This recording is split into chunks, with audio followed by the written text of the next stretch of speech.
ayat 13 yang artinya hukum-hukum tersebut itu adalah ketentuan-ketentuan dari Allah. Barang siapa taat kepada Allah dan Rasul-Nya, niscaya Allah memasukkannya ke dalam surga yang mengalir di dalamnya sungai-sungai, sedang mereka kekal di dalamnya, dan itulah kemenangan yang besar. Syariah adalah hukum dasar, maknanya menjadi masih bersifat terlalu umum. Hal ini dapat tergambar pada poin-poin hukum yang terdapat dalam Al-Quran dan hadis Nabi. Baik, saya kembalikan kepada Bapak. Terima kasih kepada Neza atas penjelasan tentang pengertian dari syariat Islam. Tentunya tidak hanya itu saja, kita akan masuk kepada pembagian atau apa saja syariat-syariat Islam itu yang akan dijelaskan oleh rekan saya Fitria. Pada Fitria saya persilakan. Baiklah, saya akan melanjutkan materi yang kedua, yaitu pembagian syariat Islam ada 3. Yang pertama itu i'tiqadiyah atau akidah. Hukum i'tiqadiyah ini adalah hukum-hukum yang berkaitan dengan hukum keyakinan dan akidah dalam agama Islam. Hukum-hukum ini mengatur tentang aspek kehidupan agama Islam, dan hukum i'tiqadiyah ini sangat penting dalam menjaga keutuhan dan keberlanjutan agama Islam dengan ajaran yang benar. Nah, hukum i'tiqadiyah ini ada 6. Yang pertama itu iman kepada Allah, yang kedua iman kepada malaikat, iman kepada kitab, iman kepada rasul, iman kepada hari kiamat, dan iman kepada qada dan qadar.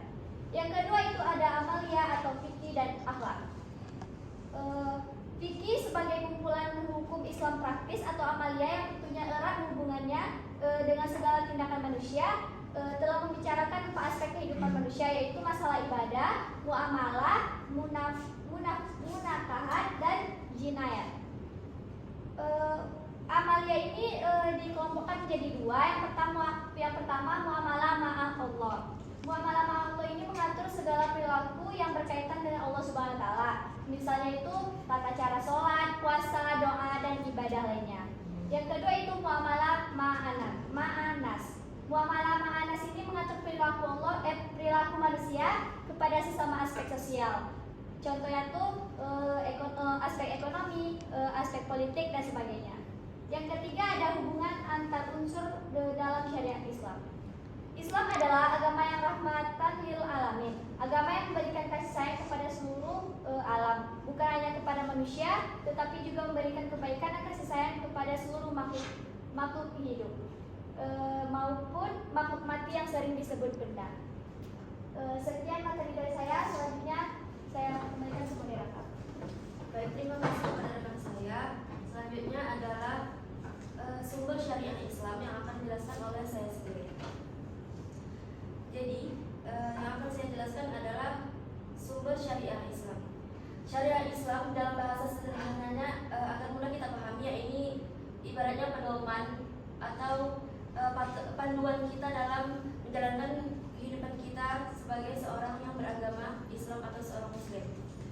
Nah, yang pertama ada keistimewaan syariat Al-Quran, yakni Al-Quran dan hadis. Al-Quran dan hadis ini memiliki berbagai keistimewaan yang menjadikannya sebagai pedoman hidup setiap manusia, karena di Al-Quran itu segala apa yang kita butuhkan pasti ada, segala yang benar pasti di dalam Al-Quran. Jika kita bagi-bagi lagi, yang pertama ini Al-Quran itu sebagai sumber syariah. Al-Quran adalah kitab suci yang diturunkan kepada Nabi Muhammad sebagai petunjuk bagi umat manusia atau Al-Huda. Keistimewaan Al-Quran antara lain yang pertama sebagai wahyu langsung dari Allah Subhanahu wa taala, yang sebagaimana Al-Quran itu diturunkan kepada Nabi Muhammad SAW melalui perantara malaikat Jibril, sebagaimana dalam firman Allah dalam Quran surah Al-Hijr ayat 9, yang artinya sesungguhnya kamilah yang menurunkan Al-Quran dan pasti kami pula yang akan menjaganya. Yang kedua, keistimewaan Al-Quran adalah petunjuk bagi manusia. Al-Quran itu bukan hanya untuk kaum tertentu, bukan hanya untuk umat muslim saja, tetapi sebagai petunjuk bagi seluruh umat manusia, yang sebagaimana ditegaskan dalam Quran surah Al-Baqarah ayat 2, yang artinya kitab Al-Quran ini tidak ada keraguan padanya, melainkan petunjuk bagi mereka yang bertakwa. Yang ketiga, keistimewaan Al-Quran itu adalah menjadi pedoman hukum Islam. Al-Quran ini mengandung hukum-hukum yang mengatur berbagai aspek kehidupan, termasuklah ibadah, muamalah, akhlak pada diri manusia dan sebagainya. Contoh hukum dalam Al-Quran itu ada misalnya hukum berzina, atau dalam Quran surah Al-Isra, atau hukum waris dalam Quran surah An-Nisa ayat 11, larangan riba dalam Quran surah Al-Baqarah ayat 275. Selain Al-Quran, sumber syariat Islam yang ada juga hadis. Hadis adalah perkataan, perbuatan, dan ketetapan Rasulullah SAW yang menjadi sumber hukum Islam kedua setelah Al-Quran. Keistimewaan hadis meliputi yang pertama, hadis ini menjelaskan dan juga menafsirkan Al-Quran. Artinya apa? Banyak ayat dalam Al-Quran ini yang masih bersifat umum sehingga diperlukan penjelasan lagi dalam hadis. Contohnya, kewajiban sholat dalam Quran surah Al-Baqarah ayat 4, tetapi tata caranya itu dijelaskan dalam hadis. Yang kedua, hadis ini menjadi sumber hukum kedua setelah Al-Quran. Jika suatu permasalahan ini tidak kita temukan dalam Al-Quran jawabannya, maka umat Islam ini merujuk pada hadis sebagaimana Rasulullah SAW bersabda dari hadis riwayat Malik, aku tinggal kepada kalian dua perkara, kalian tidak akan tersesat selama berpegang teguh kepada keduanya, yaitu kitabullah, yakni Al-Quran, dan juga sunnah nabinya yang termaktub di dalam hadis. Yang ketiga, hadis ini memiliki derajat keabsahan yang jelas. Hadis ini diklasifikasikan berdasarkan tingkat keautentikannya atau keasliannya seperti hadis sahih, hasan, dan dhaif. Nah, yang kedua yakni orisinalitas Al-Quran dan hadis. Orisinalitas atau keaslian Al-Quran ini pastinya akan dijamin oleh Allah Subhanahu wa taala dan tidak akan mengalami perubahan hingga hari akhir atau hari kiamat. Orisinalitas Al-Quran. Yang pertama, ini dia jaga keasliannya. Sebagaimana Quran surah Al-Hijr ayat 9 tadi mengatakan bahwa Allah berjanji untuk menjaga kemurnian Al-Quran dan perubahan atau penyimpangan. Sesungguhnya kamilah yang menurunkan Al-Quran dan pasti kami pula yang akan menjaganya. Yang kedua, ditulis dan diabadikan sejak masa Nabi Muhammad SAW. Para sahabat menulis wahyu secara langsung di pelepah kurma, seperti yang kita dengar ceramah-ceramah kita saat dulu, yaitu wahyu itu dituliskan di pelepah kurma, batu, dan tulang, serta pada saat itu tuh dihafalkan oleh banyak orang saat itu berlomba-lomba untuk menghafalkan Al-Quran meskipun medianya tidak semudah sekarang gitu. Yang ketiga, tidak ada pertentangan dalam isinya. Seperti Quran surah An-Nisa ayat 82 tadi, maka apakah mereka tidak memperhatikan Al-Quran? Kalau kiranya Al-Quran itu bukan dari sisi Allah, tentulah mereka mendapat pertentangan yang banyak di dalamnya. Bunyi ayatnya adalah Bismillahirrahmanirrahim. Afala yatadabbaruna al-Quran walau kana min indi ghairillah lawajadu fihi ikhtilafan katsira. Artinya saya tegaskan lagi, maka apakah mereka tidak memperhatikan Al-Quran? Kalau kiranya Al-Quran itu bukan dari sisi Allah, tentulah mereka mendapatkan pertentangan yang banyak di dalamnya. Pastinya mereka mendapatkan banyak sekali hal-hal yang bertentangan dengan apa yang seharusnya terjadi gitu. Nah, yang kedua, saya masuk saja langsung ke originalitas hadis. Yang pertama, hadis ini diajarkan dan diwariskan secara langsung oleh Nabi Muhammad SAW. Seperti yang kita tahu, hadis ini berasal dari perbuatan, perkataan, dan ketetapan Rasulullah yang diriwayatkan oleh sahabatnya. Yang kedua, hadis ini dikumpulkan dan diverifikasi oleh para ulama hadis. Ulamanya seperti Imam Al-Bukhari, Muslim, Abu Daud, dan lainnya yang menyusun kitab hadis ini berdasarkan metode penelitian yang sangat amat ketat sehingga kita tidak akan tersesat di dalamnya gitu. Yang ketiga, hadis ini memiliki sistem sanad atau rantai periwayatan gitu. Setiap hadis itu kan pasti memiliki sanad. Seperti kalau kita contohkan dalam musabaqah tilawatil Quran, itu pastinya lomba-lomba hadis itu berdasarkan 100 sanad, 500 sanad, 1000 sanad gitu. Pastinya setiap hadis itu memiliki sanad.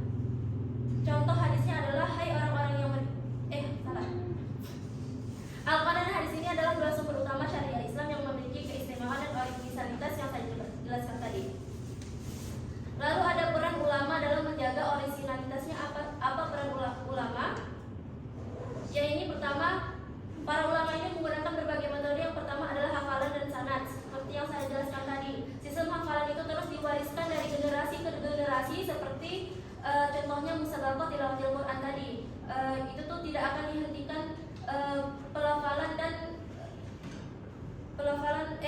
penghafalan hadis gitu.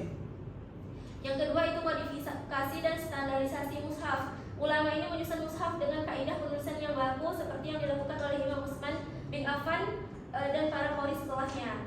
Yang ketiga itu ada ilmu qiraah, pengembangan ilmu qiraah untuk menjaga variasi bacaan yang sahih berdasarkan riwayat yang mutawatir.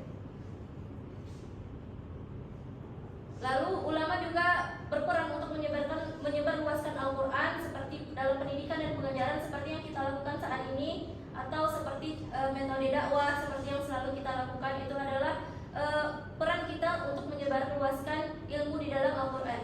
Yang kedua itu ada penerjemahan dan tafsir.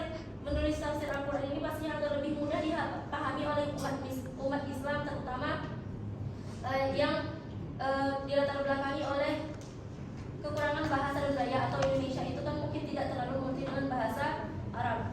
Lalu keaslian Al-Quran ini diharapkan agar tetap terjaga hingga kini berkat peran ulama dalam menjaga hafalan, penulisan dan penyebarannya dengan metode yang tadi, sanad dan lain sebagainya. Selanjutnya adalah materi dari rekan saya yang ini keistimewaan syariah Islam yang akan dijelaskan oleh rekan saya Dinda. Kepada Dinda saya persilakan. Materi selanjutnya yaitu keistimewaan syariat Islam.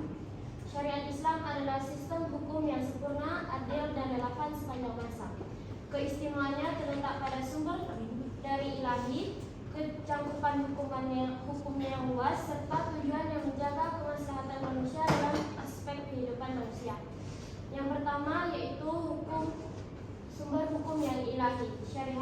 Syariat Islam berasal dari wahyu Allah Subhanahu wa taala, yaitu Al-Qur'an dan sunnah Rasulullah SAW, sehingga memiliki otoritas yang mutlak.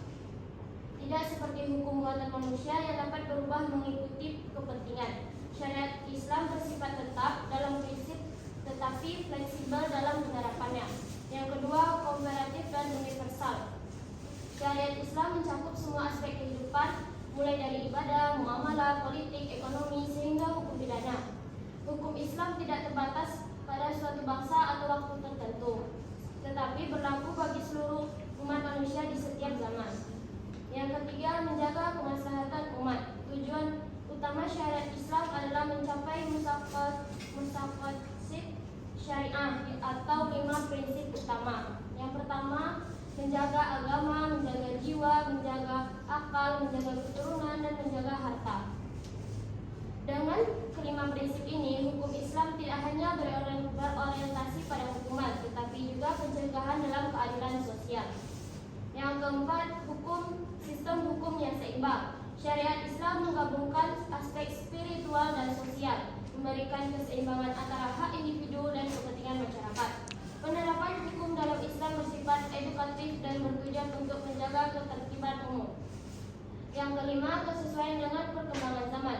Meskipun prinsip-prinsip tetap, syariat Islam memiliki ruang ijtihad yang memungkinkan hukum berkembang sesuai dengan perubahan zaman. Para ulama menggunakan metodologi seperti qiyas, istihsan, dan masalah mustahat untuk menjawab tantangan baru dalam kehidupan yang modern. Selanjutnya saya kembalikan kepada masyarakat. Terima kasih untuk penjelasan tentang keistimewaan dari syariat Islam. Selanjutnya akan kita masuk kepada tujuan dari syariat Islam yang akan dijelaskan oleh rekan saya Dewi. Terima kasih. Silakan. Baiklah, materi selanjutnya adalah tujuan syariat Islam. Tujuan syariat Islam terdapat 6 pokok hal yang menjadi pijakan utama yang perlu dipraktekkan atau diaktualisasikan. Yang pertama itu ada memelihara kemaslahatan agama atau hifdzul audin. Memelihara kemaslahatan agama wajib hukumnya, sehingga agama Islam harus dibela serta dilindungi dari ancaman orang-orang yang hendak merusak akidah, merusak ibadah, dan bahkan merusak akhlak umat manusia.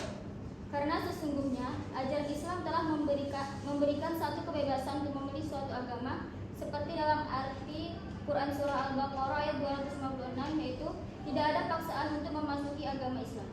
Yang kedua adalah memelihara jiwa atau hifzu al-nafs.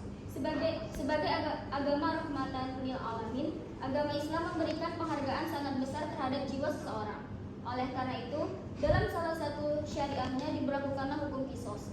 di mana ini merupakan suatu bentuk hukum pembalasan setimpal. Misalnya, jika seseorang telah membunuh orang lain, maka secara syariah agama ia akan dibunuh, atau seseorang yang telah mencederai orang lain, maka dirinya akan dicederai dan lain sebagainya.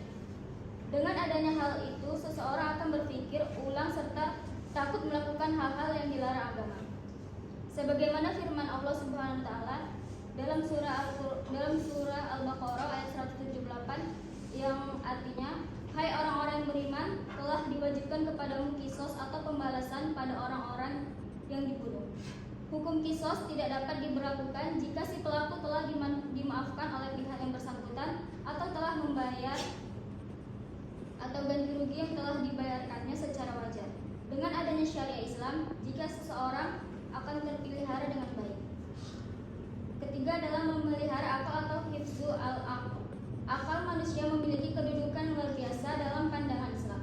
Akal manusia dibutuhkan untuk memikirkan ayat-ayat kauniyah maupun kauniyah menuju manusia yang berharkat dan bermartabat di sisi Allah Subhanahu wa taala. Keempat ada memelihara keturunan dan kehormatan atau hifzu al-nas. Keturunan perlu dipelihara dengan baik sehingga Islam secara jelas dan tegas mengatur pernikahan dan mengharamkan zina. Dan janganlah kamu nikahi wanita-wanita yang musyrik sebelum mereka beriman. Sesungguhnya wanita Buddha yang mukmin lebih baik dari wanita musyrik walaupun dia menarik hatimu. Quran surah Al-Baqarah ayat 221. Dengan memelihara keturunan yang baik, inilah diharapkan generasi-generasi berikutnya menjadi generasi yang soleha sehingga kehormatanlah yang akan didapat. Terakhir ada memelihara harta benda atau hifzu al-mal. Dengan adanya syariat Islam, maka para pemilik harta benda akan merasa lebih aman. Kepemilikan pribadi maupun kepemilikan umum sangat diatur dalam syariat Islam. Sekian materi dari saya lanjutkan. Baik, terima kasih. Dari penjelasan-penjelasan yang tadi dapat kita simpulkan bahwa sumber syariah Islam itu seperti yang pengertiannya adalah pedoman hidup kita dalam menjalankan kehidupan sehari-hari sebagai seorang muslim dan muslimah, dan juga apa keistimewaannya dan apa tujuan dari sumber syariah Islam itu sudah kami jelaskan. Baik, kita masuk ke sesi diskusi. Saya akan awali dengan pantun. Pergi ke taman memetik.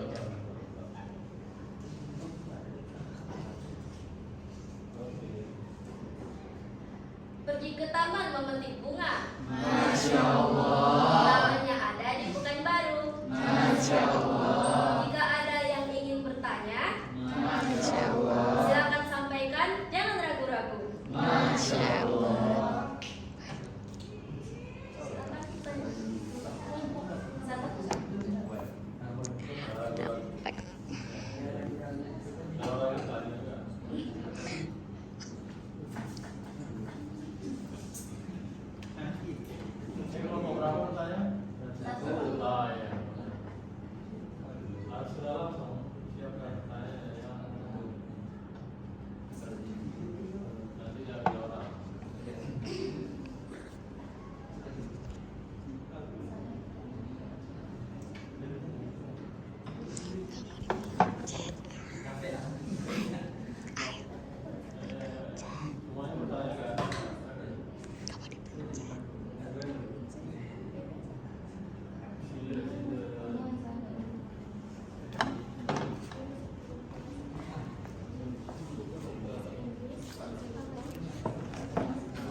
Waalaikumsalam warahmatullahi wabarakatuh. Jadi saya dari kelompok 1 akan menyampaikan, tapi sebelum itu saya akan berbantu. Air mengalir jernih dan bening. Masya Allah. Menyiram bunga di taman indah. Masya Allah. Terima kasih, presentasimu lancar dan mengugau. Masya Allah. Diberkahi Allah, penuh manfaat dan berkah. Masya Allah. Jadi di sini saya akan menanyakan, tadi kan sudah tentang syariah Islam. Nah, ada sedikit bingung dengan di awal kata, yaitu syariah itu disebut sebagai jalan atau jalur. Nah, saya ingin menanyakan mengapa syariah itu disebut sebagai jalan atau jalur dalam kehidupan umat muslim? Karena kan ada muncul di surah Al-Fatihah ayat 6 juga disebutkan syariah itu sebagai jalan atau jalur. Bagaimana pendapat dari kelompok? Terima kasih. Oke, baik, terima kasih. Selanjutnya,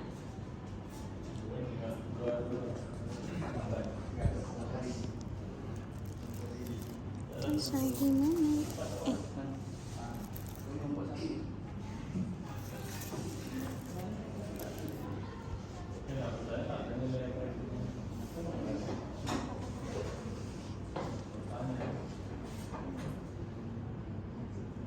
Assalamualaikum warahmatullahi wabarakatuh. Waalaikumsalam warahmatullahi wabarakatuh. Sebelum bertanya, saya akan menyumbangkan sebuah pantun. Bunga melati harum baunya, Masya Allah. mekar indah di tepi taman. Masya Allah. Materi tadi sungguh bermakna. Masya Allah. Bolehkah saya ajukan pertanyaan? Masya Allah. Tadi kan ada membahas tentang apa syariat Islam itu mengatur dari segi aspek ekonomi kan. Nah, pertanyaan saya, bagaimana syariat Islam mengatur kehidupan manusia termasuk dalam kehidupan manusia dalam mencari nafkah, berbisnis dan sebagainya. Sebagainya apa gitu mas? baik, terima kasih. Selanjutnya,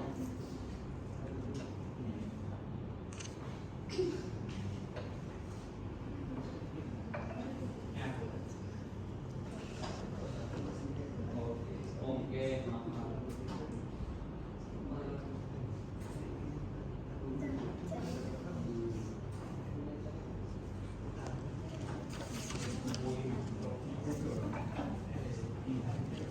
Kok di sini? Kan?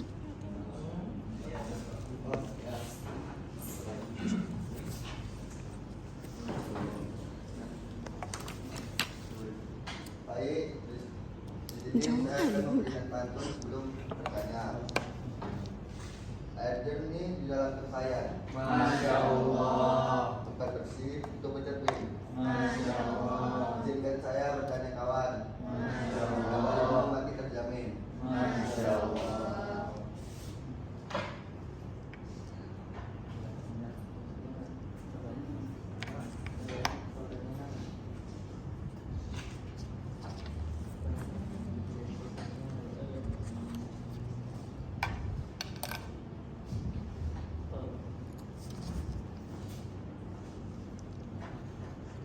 Baik, di sini saya akan bertanya yang semua teman-teman jelaskan tadi, gimana cara menerapkan dalam bidang politik, budaya, dan pendidikan dan masyarakat. Terima kasih. Apanya? Ya.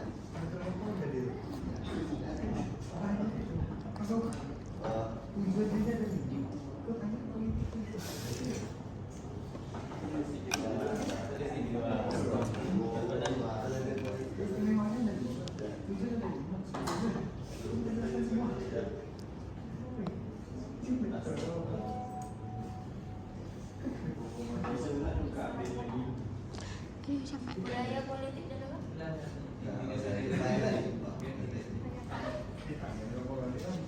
Baik, sebutkan dan jelaskan sumber-sumber tambahan dalam syariah Islam selain Al-Quran dan Hadis.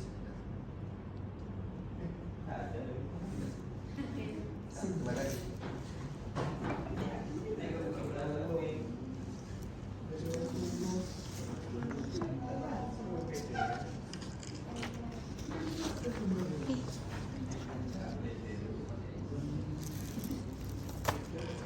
Baik, kelompok satu cuma itu. Oke, terima kasih atas pertanyaannya. Berikan kami waktu yang untuk menyiapkan jawabannya. Islam itu disebut sebagai jalan atau jalur, sebagaimana juga yang termaktub dalam surah Al-Fatihah ayat 6, Ihdinas siratal mustaqim, tunjukkanlah kami ke jalan yang lurus. Kenapa syariah Islam ini disebut sebagai jalan atau jalur? Jalan atau jalur? Karena konsep ini mencerminkan aturan dan petunjuk hidup. Ibaratnya syariah Islam ini harus kita ibaratkan jalan, jadi kita harus ikuti gitu kemana alurnya. Jadi gitu dalam bahasa sederhananya yang mengarahkan kita kepada kebaikan, keselamatan baik dunia maupun akhirat, dan kebahagiaan dunia maupun akhirat. Quran surah Al-Fatihah, ihdinas siratal mustaqim, tunjukkanlah kami ke jalan yang lurus. Dalam ayat ini itu menggambarkan jalan hidup yang benar. Berarti aturan dan petunjuk itu berada di dalam syariah Islam atau dalam Al-Quran dan hadis tadi gitu. Apa yang harus kita ikuti itu berarti maksudnya di dalam Al-Quran itu adalah aturan dan petunjuk Allah yang harus diikuti oleh kita sebagai manusia atau umatnya. Syariah Islam adalah implementasi dari jalan ini dalam bentuk hukum, etika, dan juga yang mencakup seluruh aspek kehidupan. Ibaratnya segala kehidupan, segala apa yang kita lakukan di dunia itu pasti ada termasuk di dalam Al-Quran sebagai sumber dari syariah Islam tadi gitu. Sebagai jalan kita ibaratkan karena yang pertama ini menuntun manusia kepada kebenaran, seperti yang saya jelaskan tadi, menjadi pedoman hidup agar manusia tetap berada jalan yang diridhoi Allah. Jadi di Al-Quran dijelaskan bahwa jalan yang benar itu adalah yang dijelaskan oleh Al-Quran, dan yang dilarang juga dijelaskan di Al-Quran agar tidak kita masuk ke jalan yang buruk itu gitu ibaratnya.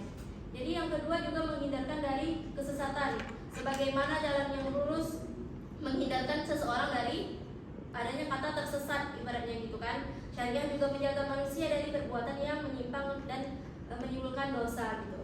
Yang ketiga ini menuju kebahagiaan dunia dan akhirat.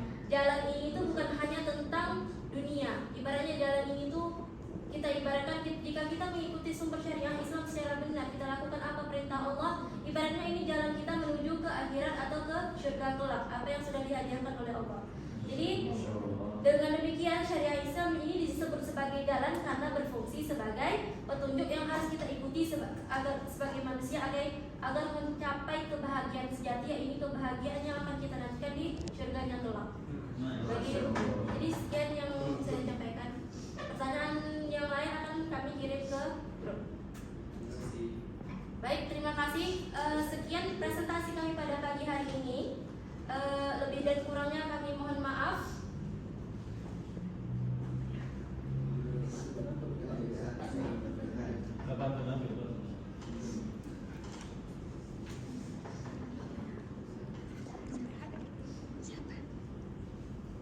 Tunggu Pak.